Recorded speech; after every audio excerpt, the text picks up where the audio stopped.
Welcome to COREUM Concepts. Thanks for stopping by the channel today. We're doing a live stream. Let's give you a quick rundown what we're going to go through here today. First and foremost, as you can see, win a multi-chain NFT bundle once we reach 1,000 subscribers. If you're currently a subscriber, you're already entered. If you're not subscribed already, please do get yourself in on the draw. Great prizes available.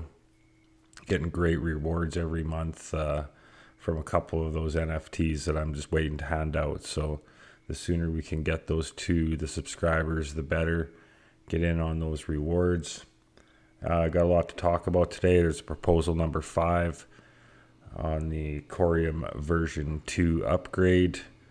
Got some vote results there to talk about. Going to talk about the price action of COREUM. And we're going to talk about the bridge issue. I got an issue with the bridge issue, so I'm going to talk about that for a little bit, and we'll see where it goes from there. Hopefully get a few people join in with us here and see where the show takes us. So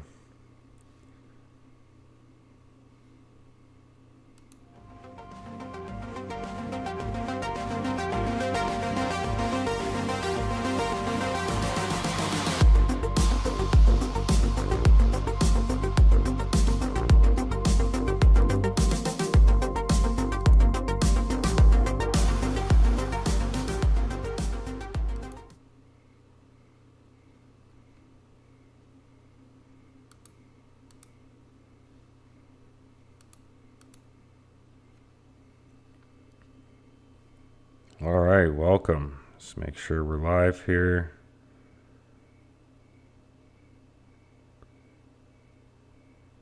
It's looking good.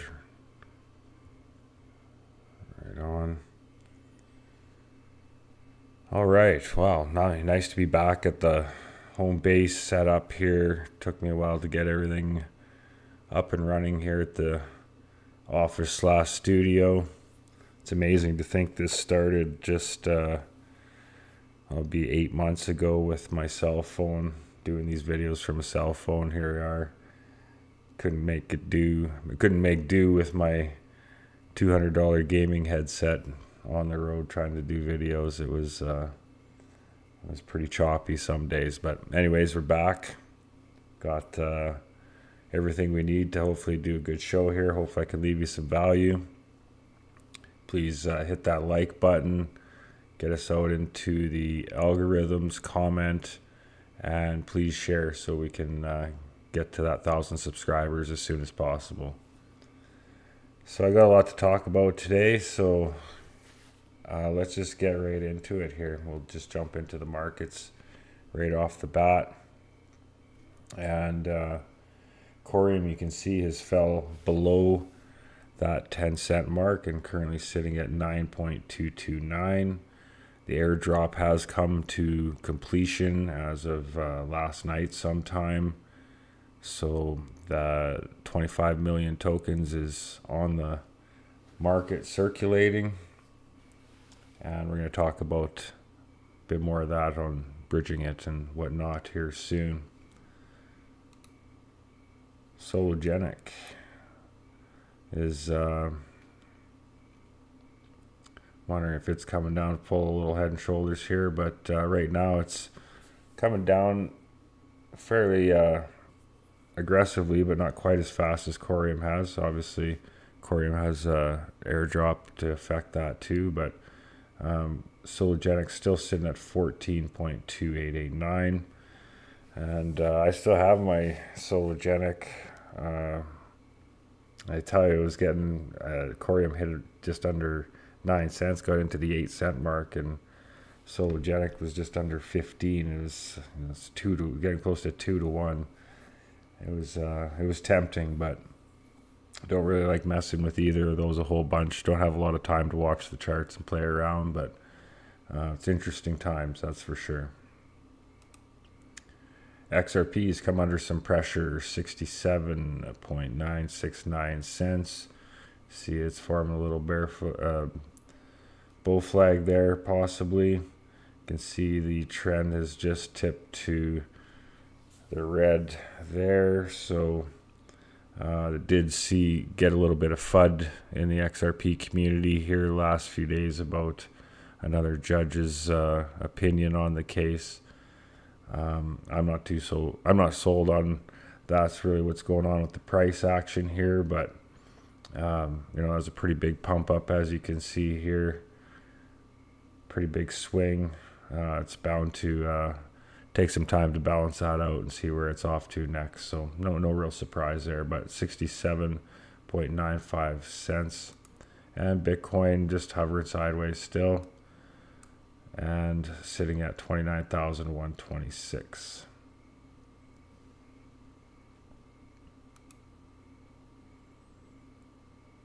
Total crypto market cap, much like Bitcoin, has been moving sideways, sitting at 1.133 trillion.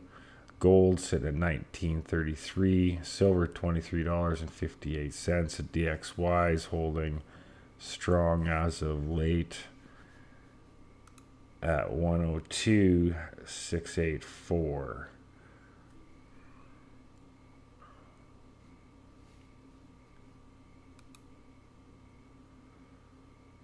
And checking in with the COREUM Community DAO Validator. I've had a lot of growth here in the last few days. It's very exciting to see the additional new unique delegates coming on. We're now at 66. Gained 5 just in the last day. Picked up almost 250,000 voting power in the last day, so that's huge because, as we'll discuss later, we made our first vote today. So those 232,000 new tokens were part of that first vote for our validator. Zero Cool, good evening to you, sir. Thanks for joining me. I was saying earlier that I just got back home, so you guys will be getting a little bit more content out of me here moving forward. Got lots to say, so that's why I figured I'd start off the homecoming with a live stream so I can babble on for an hour or so and get it all off my chest, and we'll just move forward from there. So thanks for coming by, appreciate it. So as you can see, our current voting power rank is 38th. So that's pretty good. Come a long ways in 5 weeks, that's for sure. And there's been a lot of changes up at the Smart Stake Analytics leaderboard here for voting power. You can see no, COREUM Community DAO is not the largest. That's just because I have it selected as a favorite. I'm a little biased on that, but you can see here we currently have 1.6 million on there. We're in the 38th position. BitTrue has taken over top spot, 19.3 million. Cosmos Station also with 19.3 in second. Zen Lounge has went from 1 to 3 in a pretty short order at 19 million, and that's about where he was before the he had the slashing situation there. After the slashing situation, he reduced his fees down to 0% to balance that out for his delegators. He shot up to almost 21 million in the days and weeks that followed that. As you can see here, he's slowly inching his way back up. He's now increased from 0 to 1, and then now 1 to 2%. So another thing that's changed in the leaderboard here, though it didn't move the rank very much, 007 COREUM sitting at 13.3 million, so they've picked up a lot of tokens here lately. Informal Systems steady as it goes at 8.5, holding that 5th place down. And just checking on a little further in the system here, you can see we got 44 validators. We're sitting in that 38 spot, just under Drip Labs. That's the Core Apes. And they announced that they'll be distributing another lovely reward to the Core Apes holders. So happy to say I have a couple of those, get another round of rewards. And also have the Core Heroes, so be benefiting from that too. So very, very nice to see here. Have a few just with their minimum bonded. Smiley Lounge is up to 67,000. Coronon's 1.2, Starforge 1.3, Frontier 1.5. We're sitting at 1.6. Drip Labs at 1.8. So really good to see. Validators have all been running solid, from what I can see mainly. System's running nice. Okay, the COREUM version 2 upgrade proposal. So there's improvements to the NFT, well, the fungible and non-fungible tokens. Just on some queries. A little bit of things there, but the big things right here. WASM. Oops, that's not working. Won't let me do it. But anyways, you get the point. IBC integration. Enabling the inter-blockchain communication, IBC, for the WASM smart contracts. WASM SDK, inclusion of the new fungible tokens and non-fungible tokens functionalities in the WASM SDK. So that's, in my mind, the big thing here. Obviously, these other items are important for everything to work well. This was initiated by the team. Team supports it, says they need it. It's their work. I have no reason to doubt them on this one. And the IBC integration is going to be massive. It's going to be such a change for our ecosystem, because currently our token has nowhere to go. Now that's going to change in the days ahead soon. The grantees were recently announced, so clearly there's some utility coming for the COREUM token just around the corner, and that's fantastic. But as of today, there's very little movement for it other than on the Rise Today NFT marketplace. So all these millions of tokens that have been handed out have very little place to move around. We have a place we can stake them, we can store them and look at them and enjoy them, but they're not moving around very much. So it's going to make a big difference when we get some velocity to these tokens with some use cases. IBC is going to create that instantly. It's going to be able to connect with Cosmos DeFi, all kinds of things. It's going to have a huge effect right out of the gate, in my opinion. So this was a no-brainer vote for our first vote as a COREUM Community DAO validator.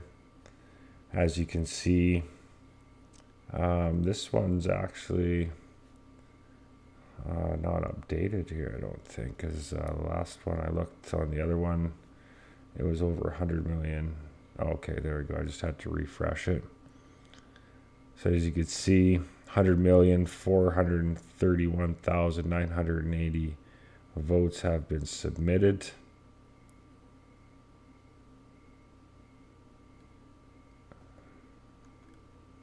And you have pretty much 100% of those saying yes. You have 4,981 that have abstained. It's currently in the voting until August 6th. I think it's already reached consensus, though.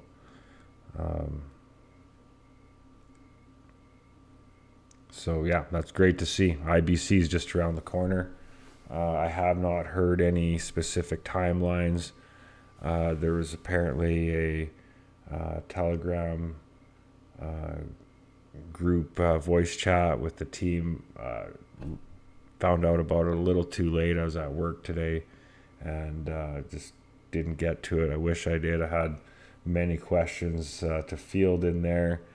I haven't heard if there's any recorded version of that or playback available, but anyways, I'll keep my eyes open for the next one for sure, because it would have been a great opportunity to ask a few questions about this. Just what's the days look like after this is passed on in implementation, and just a little bit more info on some of the maybe to us not so exciting features, but obviously important things as far as the mechanism allows older assets to support new features. After the upgrade, issuers may opt in for these features. Full balance details query enables comprehensive balance details per account view. So obviously these all have functions. Maybe most of them are good, maybe some of them are bad. Obviously, the more we educate ourselves on all of these things, as the days go on, it's only going to help us make informed votes and quality upgrades to the network. So, and MintScan, I just see they've changed their dashboard up quite a bit here, so just feeling my way around it here for the first time this evening actually, but so far I like what I see.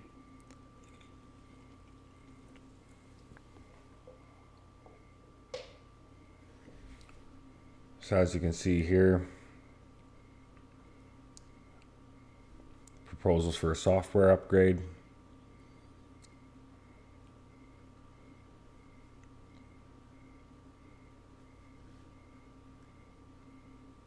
So yeah, on here, current status, proposal result passed with 100,422,938 votes.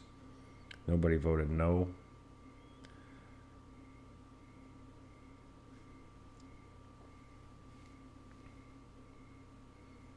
So as you can see here, I believe this is, here we are here with our vote.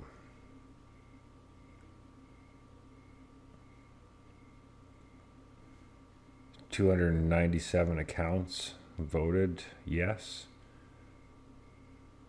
20 of the 44 validators have voted, 100% saying yes.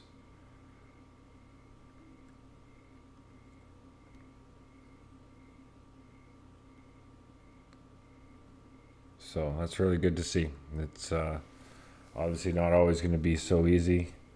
And obviously the less divisive issues are, the better for the community. So it's nice to see clearly everybody agrees that IBC and these other related changes to create version 2 are needed and supported by the community. And that's what's exciting about this, is a community-based blockchain. And we just had our say. COREUM is sponsoring ETH Toronto, and this is from COREUM Official, and you have a chance to win 2 VIP all-access tickets. You simply have to follow COREUM Official, retweet this post, leave a comment with the tag #BuildOnCOREUM. So that's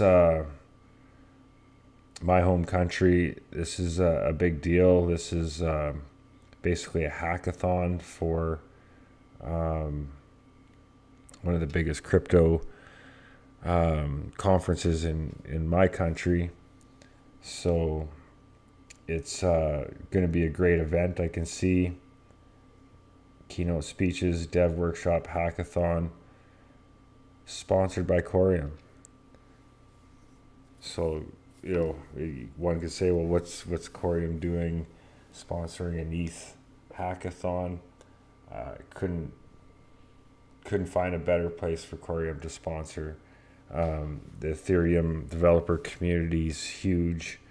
Obviously, the Ethereum community in general is huge, but for them to have exposure to people that are used to building, developing, interacting with ETH for them to be able to maybe learn and see about COREUM in a way that they haven't or couldn't before, I think is fantastic, because I think there's a lot of smart minds that are going to see what COREUM's building, and hopefully bring their talent, ideas, and liquidity over to our network, or interact or interoperate with our network. It all adds value. We can all add value to each other's aspirations here. So this is absolutely great news. They just had a big event with the Cosmos ecosystem, now Ethereum. So it's really great to see all the forward momentum the team has created here, and we can just see in the months ahead that things are really going to start clicking together, gelling together, and create some wonderful results, in my opinion. So I obviously chimed in because that would be, in my mind, great to see. I'd love to see Ethereum developers learn about COREUM for the first time and hear their thoughts and ideas that come to their mind just hearing about smart token technology, enterprise grade blockchain right out of the gate, and discuss fees. I mean, that's always been the thing, is fees. But there's other things too, like the re-entry attacks. Like that's like the biggest cause of lost funds in these hacks is the re-entry attacks. Smart tokens eliminates that as a possibility. So this could be a really, really powerful event for COREUM to be at, and I certainly would love to be there. I'm on the opposite side of the country, so it would be quite the undertaking to get there in that short of notice. But if I won 2 VIP all access tickets, I would probably try and make that happen. So good luck to everybody that's trying to get there, and good luck to the COREUM team. I think there's a lot of possibilities that could come from that. So I'm glad to see that they're chasing that down. Tomorrow morning, probably only about five hours from now, I guess, coin holder Michael McCaffrey from Sologenic is going to be on Coins PH X Space. I'm starting to call it X Space now because it's x.com. Twitter Space is going to leave eventually, and I think it's kind of cool. X Space, SpaceX, it all kind of fits good together in my opinion. So yeah, it'd be worth checking out. Sologenic does have a lot of things going on right now too. It's been a busy news cycle and marketing series for COREUM here lately. But don't kid yourself, Sologenic is definitely building in the background, chasing down huge partnerships. Their improvements to the website with the new features on there and the wallet. Yeah, so it's going to be great to hear an update from Michael. Haven't had a chat with him for quite a while actually, so it's be good to hear his voice again. So looking forward to that, and I will hopefully record that so it is made available on other formats. Third airdrop's now complete, and it went pretty fast this time, in my opinion. I think it was done within 24 hours. I don't know the actual time, but just want to talk about that airdrop a little bit. That was number 3 of 4, and this was the original breakdown, how it's supposed to go. 100 million COREUM. Going to be airdropped to this for the snapshot on March 24th, that memorable day in LA. And this is the distribution schedule, 25% at each of the drops. So 1, 2, 3 have been out. November 1st will be the last one. So just a few short months to go. We still have the 25 million X Core that are out there with a $10 strike price, and that came from the Sologenic snapshot on that same day, and 25 million X Core snapshot that same day for the XRP holders. There's also 20 million COREUM that were reserved for the Sologenic airdrop that wasn't claimed. So that was supposed to be distributed here recently, but due to the market conditions and upcoming airdrop, the team thought it better to hold off on that. Don't think many people disagreed with them on that. Price has been under a lot of pressure, not just from the tokenomics of COREUM. The whole market, the altcoin market's just been crushed lately. You got Atom at $8.50, H bar at 4.5 cents. So it's not just a COREUM problem. Obviously, while it's in distribution mode, airdropping these tokens out. And remember, people complain about the airdrops, but the whole point of that is it's a community project. There's no pre-sale, there's no IPO. It's how we have to distribute the tokens onto the market. So for those that are here for short-term gains, I guess it's a little uncomfortable for people that seen the vision that the COREUM team had and where this could potentially go. This is just a moment in time we're all going to forget about soon enough, because it's not about these airdrops. It's not about cashing out your airdrop. It's about building for the future. So to all of us that are here to build, really appreciate everybody's efforts and patience, and we're all going to get there. I was going to go through the, not the whole technical white paper, but I was going to jump into a few things on there. But I think I'm going to pass that for today. Got quite a bit to talk to. It's getting late. This was one of the main things I wanted to discuss, though.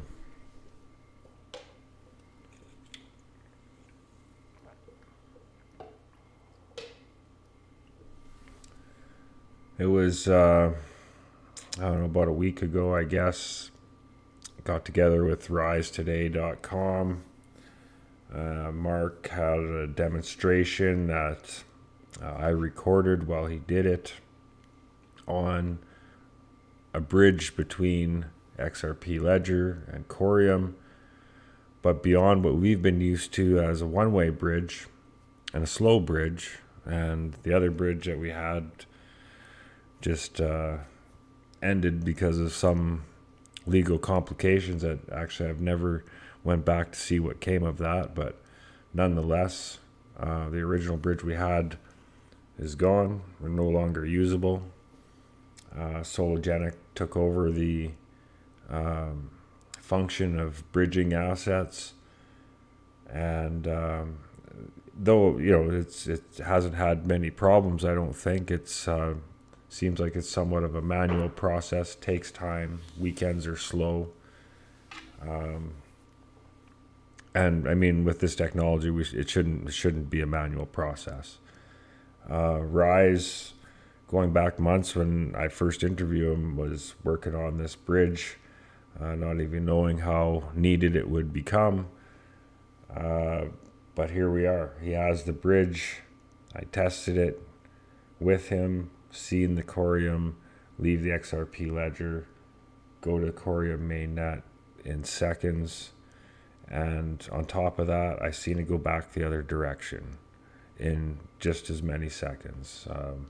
It wasn't as quick as a XRP transaction, like that 4 seconds. Definitely wasn't a COREUM transaction at 1.75, but I would say 10 seconds maybe, they were done. And for very low fees. In fact, the 1.5% fee goes into the treasury to support the Rise community. So works great. As an added bonus, you can also do COREUM to Atom, and vice versa. So, and just as quick. So it's mind-boggling to me, and I'm not saying I know better than the team. That's certainly not my position. I just can't understand why there's no interest on getting this out, or suggesting why somebody shouldn't use it. If there's a problem with it that they don't want to use it, well, what's the problem? Maybe I don't want to use it if I knew what that problem was. But from what I've seen, no problem at all. It's fast. It works. It's automated. Well, it could be automated. Currently, it's not because of the liquidity, and that's why I called this video today, a bridge with no river. It's like it's a perfectly good bridge. It just needs liquidity. And Mark proposed a way that COREUM could provide liquidity in a non-custodial way that could enable this bridge to be deployed. So I'm bringing this out publicly because it was discussed publicly. Reza seemed interested in the idea of it and requested documentation. And since then, I know for sure that documentation was forwarded to the team, both on Twitter where the discussion took place, and I think sent directly to the team possibly also. So since they received it, I haven't heard nothing more about it. And maybe Mark has. I was hoping to talk to him here this week before I did the live stream, but I haven't talked to him in a few days about it. But last I heard, nothing had changed with the bridge. So I just really, wonder why we couldn't be utilizing this. I definitely don't like the idea of using a centralized exchange to bridge my tokens. Like defeats the whole purpose of a non-custodial wallet to my mind. So I just like some communication to say like, hey, we shouldn't use it because of this, or we can't use it because of this, or we will use it. I hope that's the eventual answer, because it works so good. I just don't see any reason why it won't.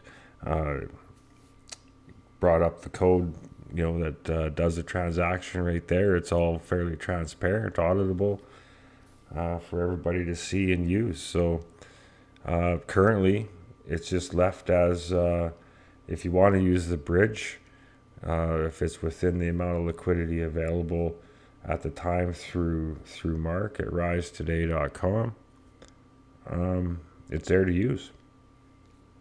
So I just hope that the community would maybe speak out too, and just say, hey, like, we got a bridge to use, let's use it, or support his bridge as much as possible to show that there's interest in it and that it works well, and because from what I've seen, it's amazing.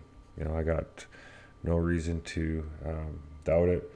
I rather do a test transaction with a little bit of my funds and say, hey, that bridge worked within seconds. I feel good now. I'm going to send the rest or send some more. The idea of me sending a transaction and waiting 2, 4, 6, 12, 24 hours for it to bridge over. I mean, it's great. It's better than nothing, I guess, but definitely not a good solution. It gives me zero confidence in sending, the bulk of my coins over if I'm wondering what's going on for hours at a time, when the technology is clearly here to do a bridge within seconds with hardly any fee, no human intervention required once the liquidity is available. So I hope we get there. I'm just trying to do my part to bring awareness to it so the community can see. You can watch my video, that I didn't edit it out, that was the speed those transactions happened. So I don't know if there's a solution like this out there compared to the only other options, either a centralized exchange or a multi-hour, sometimes multi-day bridge. I just don't know why people aren't asking for this louder than they are. So I see we got a few that's jumped in here. We got hello from EL. 1.5% fee is very high if the solo bridge is free. Sure. But you know, if it's taking that long, I myself, I rather pay the fee. On top of that, I know where the fee's going. You know, so that 1.5%, as explained in this video, goes back into Treasury to help build the community up. So, you know, like, you could say it's high.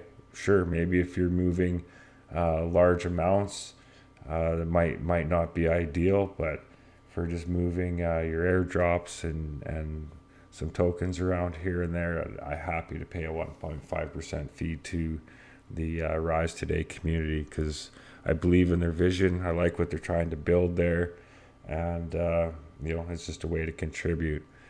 There's going to be more options soon. Once IBC's available, it's going to open up a whole bunch of options and interest in COREUM network in itself. So, you know, these are short-lived problems. It's just, you know, we just had our third airdrop, and you know, this bridge was demoed in front of me days or almost a week before this airdrop, and to me, this is the bridge we should be using. You know, we can, if we're all using it, maybe that fee wouldn't have to be 1.5%. But I mean, the issue he's having right now is lack of liquidity. So, you know, if by me using the bridge to move a few tokens around here, that 1.5% is just going back to help make that whole process better and hopefully be utilized. So, but I understand some people like free. You know, we all have our different priorities, I guess. Mine, I just like it quick. I just like to just do my transaction. Glad it's over. Can rest easy. That's just my way. That's why honestly I don't move most of my tokens around at all. I just have them in a safe place. I do have some I play around with with the wallets, and have some of my airdropped ones obviously delegated and staking now, but yeah, I just didn't like the bridge situation, and to me this is the best solution we've seen yet, so it's frustrating that it's not being utilized. Deitmer Botcher, hi there, I just heard you say that the airdrop has gone smooth. I'm with the Solodex wallet and couldn't see it yet. Should I ask them why? Thanks. I haven't heard anybody else having problems. I heard it was done. I'm not a huge whale, so I'm never one of the last ones to be getting my airdrop. But I had mine, geez, I can't even remember. But I just seemed to heard it was completed. So, I mean, if you're a whale, maybe you haven't got it yet there, Deitmer. If I had the link here, I'd go grab it here quickly to take a peek, see what's going on with the XRP ledger scan there. But yeah, I'll definitely keep my ear out if there's anybody else having a problem. Please leave a comment here. But if that's, assume that's the same place you received your other ones, because we've had two previous to this. So yeah, I hope that works out, and keep me posted if you have any issues. I'd love to hear about it, because I haven't heard any complaints so far. I was surprised this one went a lot quicker than usual. So maybe that was it. Maybe it ended. People assumed it's done and it was just paused or something. So I wouldn't panic yet. I'm sure it'll work out. It's a great thing about everything being on chain. It's easy to figure it out.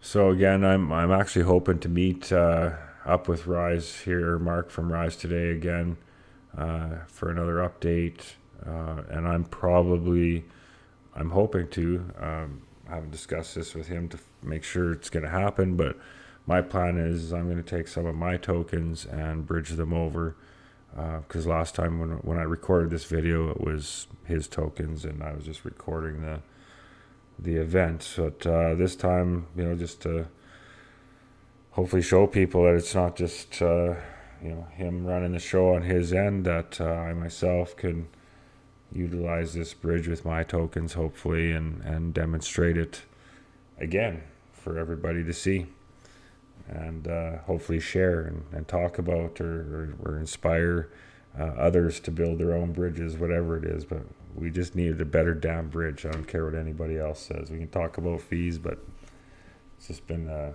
frustration of mine. So anyways, I'll get off the bridge subject. We'll move on.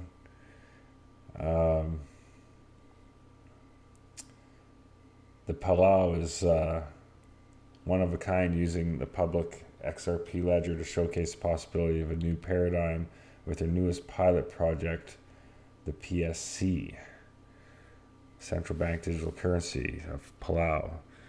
So yeah, this is a great thread made up by, I don't know the proper way to say it, Crippen Writer.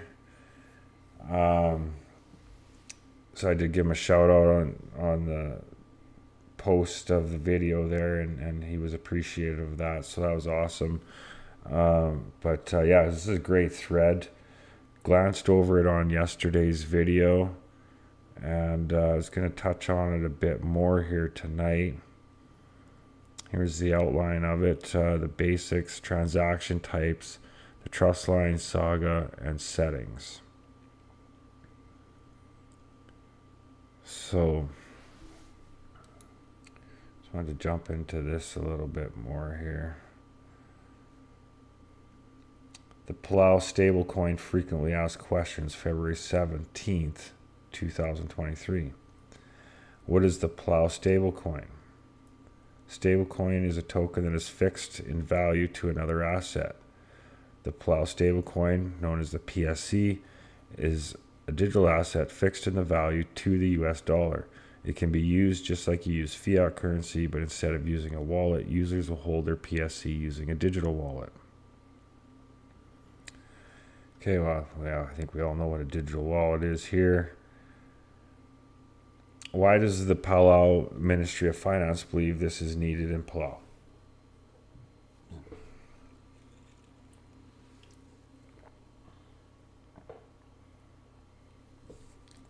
The Palau Ministry of Finance has sponsored the stablecoin project to explore ways to make payments easier and more affordable for the Republic of Palau. The goal is to make financial services more widely available through digital access to underserved communities and socioeconomic groups. Another goal for the Palau stablecoin is to reduce service charges for transaction costs like cash transfer, credit card payment fees, etc. The implementation of PSC will increase the efficiency of financial services across the Republic of Palau. A benefit of stablecoin use in the Republic of Palau is to help reduce energy consumption it takes to transport currency, example between stores and banks, or even between family members. This will help reduce the Republic of Palau's carbon footprint. Is the issuance of the PSC part of the plan to make the country cashless? No. Cash, the US dollar, will still be used in the Republic of Palau. Is a Palau stablecoin a cryptocurrency? In simple terms, stablecoin is a cryptographic token. Stablecoins are usually issued by privately owned enterprises and have been introduced to take advantage of many of the advantages of crypto while addressing the high price volatility of crypto. Example, Bitcoin, Ether, etc. Leveraging the underlying blockchain technology, they can be easily transferred from one digital wallet to another and may be used to facilitate faster and cheaper cross-border fund transfer and remittances. Stablecoins are also used in decentralized finance to leverage opportunities in cross-exchange arbitration, lending, and borrowing. A stablecoin is not a cryptocurrency. It is considered more stable than cryptocurrency because its value is pegged against fixed asset security, typically a fiat currency.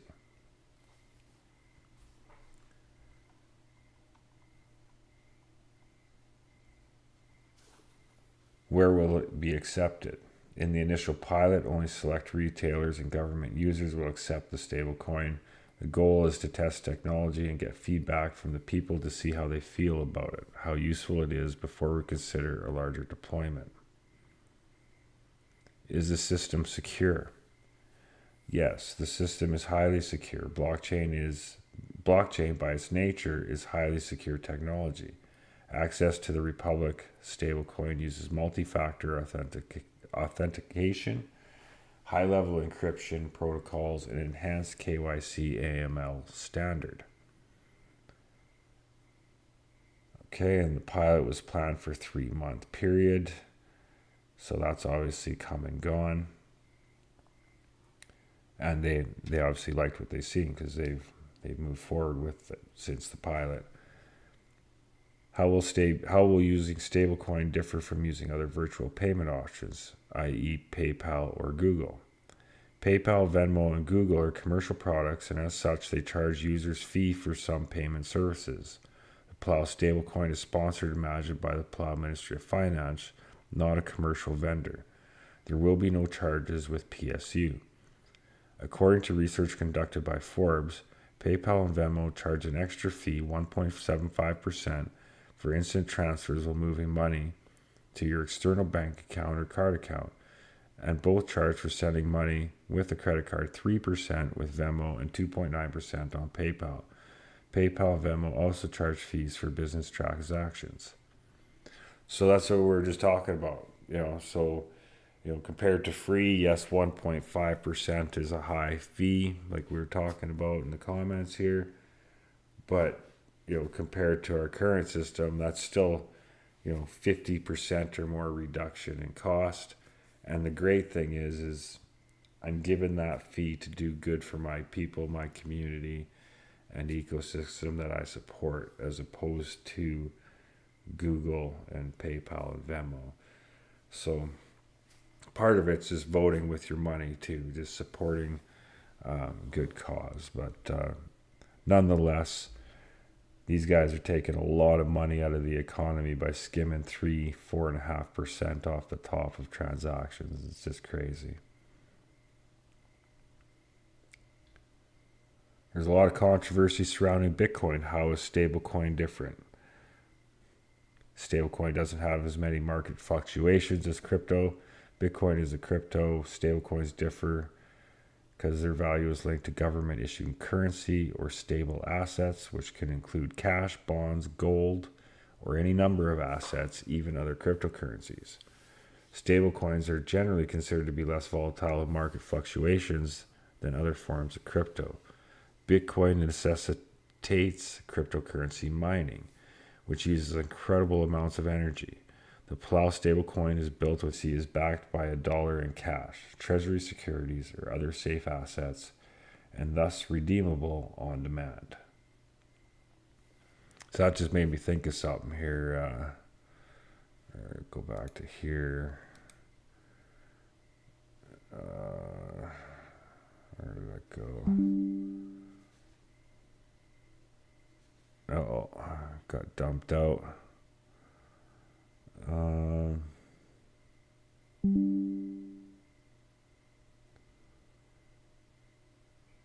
Yeah, I still got to get my Starlink mounted properly. I got one bad spot, still dumps out every once in a while. Where did I see that?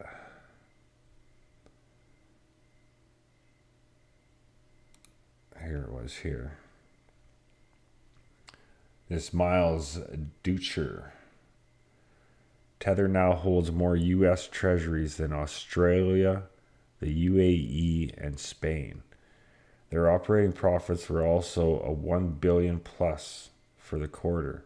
For context, BlackRock, the world's largest asset manager, were in similar ballpark at $1.6 billion. Tether's quarterly reserve attestation showed that it holds $72.5 billion in government debt exposure. That puts it above Australia, but behind Germany in terms of large holders of treasuries. The firm also says it notched up over $1 billion in operating profits for the quarter, putting it in the same ballpark as BlackRock in terms of profitability. Is Tether now a systematically important global institution? I sure hope not, because I view Tether as exactly what I put here. A frickin' house of cards. It's just ready to crumble. The US dollar, the US treasuries, are you kidding me? I mean, we've all seen what they've declined in the last few decades, but I'm sure we could also see what lies ahead in the decade ahead. Yeah, not too sure what I think about that statistic. And then the other part is their profits are $1 billion for a quarter. How do we invest in Tether? I mean, it's a pretty damn good return on investment. Anyways, I'll get back into Palau. How can a stablecoin help Palau's economy? Stablecoin will provide a universally available value store and payment option for Palau citizens that is not dependent on a commercial institution, a bank. It does not include banking fees and accelerates the transaction and payments time. Think a digital form of physical cash. This can help avoid late fees and other bank surcharges. No bank account is necessary for citizens to use the Palau stablecoin. This will facilitate greater financial inclusion for those who have been unable to open a bank account. With a stablecoin, money transfer can happen without the sender and the recipient being in the same physical location. And how are government employees being selected, and what if there are more than 200 volunteers? Oh, that's neither here nor there. That's already come and gone. Started in February. Done obviously by end of May, June. Here we are in August, and they've rolled it out. It's happening.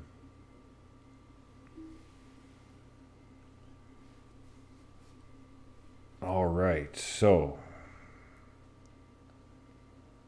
gone from good news to bad here, maybe, but the IRS. This was a great thread also by cryptotaxguy.eth.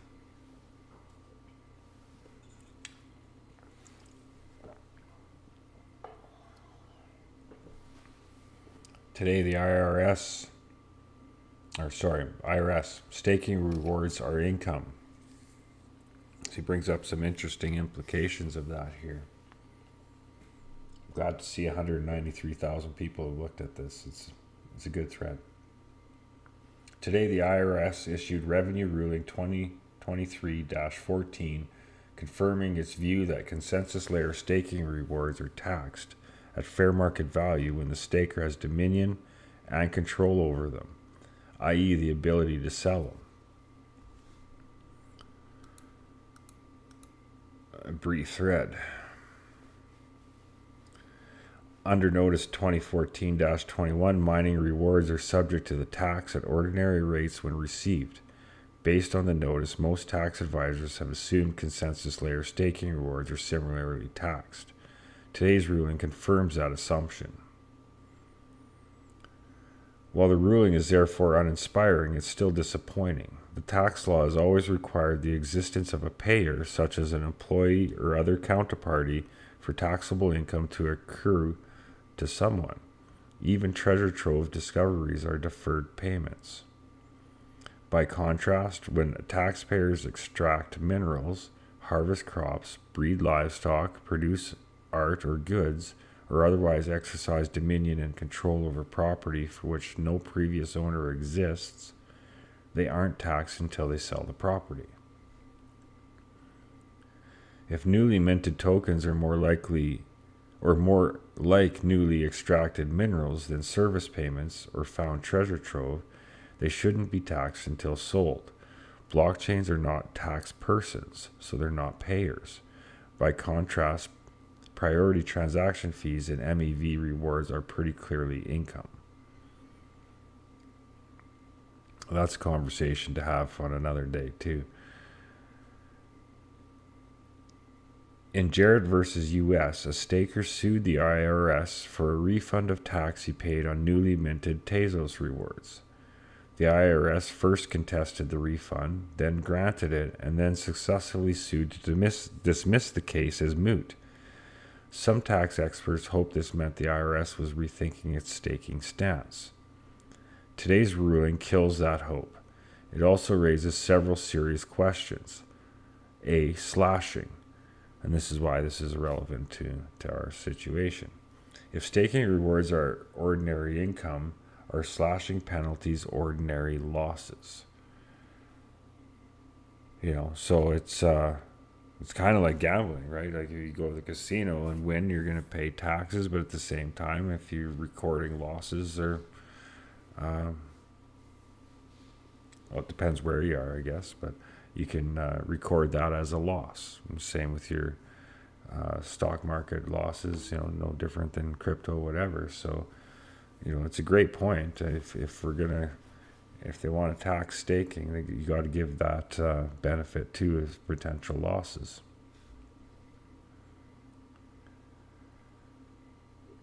B, income tax on foreigners. Foreigners are subject to U.S. net income tax and have to file U.S. tax returns.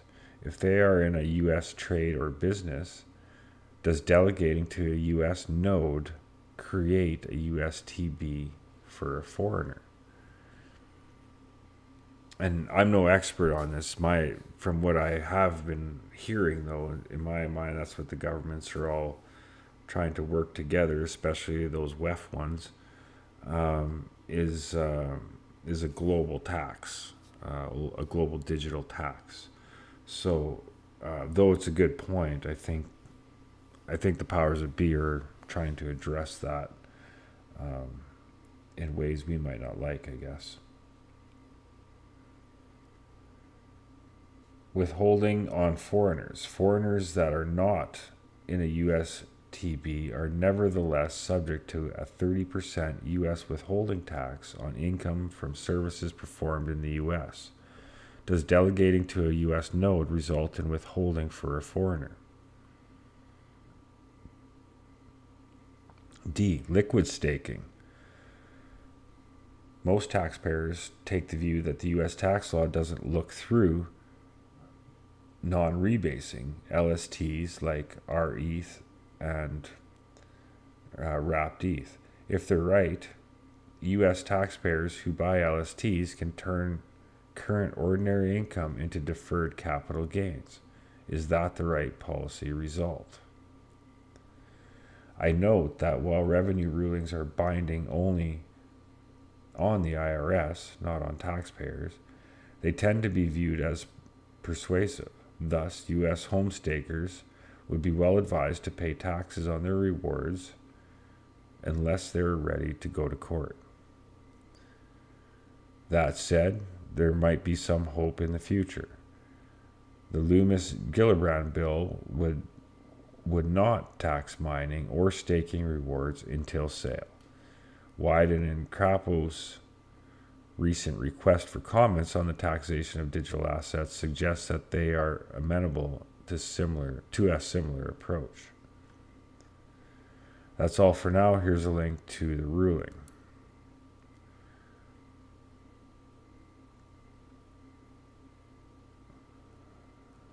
All right, so here's the issue. If a taxpayer that uses cash method of accounting stakes cryptocurrency native to a proof of stake blockchain and receives additional units of cryptocurrency as rewards when validation occurs, must the taxpayer include the value of the rewards in the taxpayer's gross income, and, if so, in which taxable year?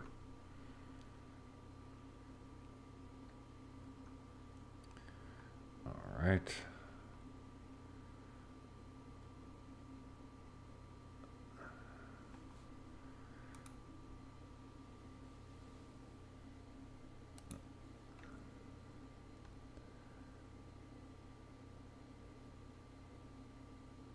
That wasn't the one I was looking for, but anyways, those governments are going to try and get their piece of the pie. There's no doubt about it. I know they have been working on it. Like I said, Canada is definitely a member of the WEF crowd, for better or worse. So I know they're working on the digital tax, and we were already having digital policies come through here that are pretty bizarre. I just seen something on, I think now on Facebook has quit showing news organizations clips. Says they refuse to pay certain fee. It's just bizarre. The government's trying to take over how we consume entertainment and information on the internet. I don't think they have any place for it. The old saying used to be the government had no place in your bedroom. Well, I don't think the government has any place in your digital bedroom either. But people don't seem to be as worried about that. Anyways, I think that's about it for tonight. Unless any of you guys in the chat want to discuss something, I'll stay in chat. But otherwise, I think I'm going to call it a night. COREUM's regained 9 cents. It's hard to say that it's pumping, but it is regaining. There is, some life of volume here or there. I think this is likely coming to give that a little test and hopefully take off again. Never know. We're at a new low, so there's nothing to hold us up underneath. You never know what can happen. So Jack, not much change there since we started. XRP sliding a little bit, and Bitcoin too, but it's just trending sideways as expected.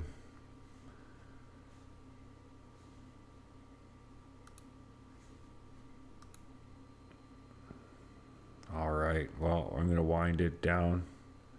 Appreciate all your support. We're going to get, there we go, a reminder out there. Got the NFT bundle, and I'd love to give it away sooner rather than later. The rewards are fantastic, and when we hit that 1,000 mark, I will hand them out that day. I'm excited to get them. I don't want to claim any more rewards than I have to on these, but I'll keep stacking them. And I do have a few community members that have donated some. I got to go collect and get those in too. Zero Cool, thank you for your ongoing support. Really appreciate it. And you're always in that comment box, which I think everybody knows helps the channel get out there in the analytics. So thank you for all your help building this channel up. So glad that you're going to be in that 1,000 subscribers that has a chance to win. So good luck with that. Thank you all for your support. Going to be a lot more content coming out in the days ahead. Got a lot to talk about. Marco and Mackenzie and I are doing a lot of work here in the days ahead to present the COREUM Community DAO plan. And I think a lot of people are going to be very excited about it. It's meant to make our community better, stronger, and wiser. So, yeah, really looking forward to laying that out for the community. We got this first vote done today, but the votes in the future are going to be based on the community's input, not just the three of ours. So really looking forward to that. I think the DAO is going to be a powerful tool for us to really build this community. But we've done great so far. Like I said, 5 weeks in, validators up to 66 unique delegators. It's way up the list as far as unique delegators. So I couldn't have hoped for more, actually, how that's all turned out. So been a crazy few weeks on the road. Had that Twitter space, or X space as it's called now, with Zeev last week that really exposed COREUM and the channel to a lot of new users from outside our community. So that was really fantastic. Really appreciate all their support getting this validator up. And I hope you guys can support them in return, because they've done a lot to bring all this together for us. Anyways, that's it for tonight. Peace and prosperity all. There'll be more coming out tomorrow.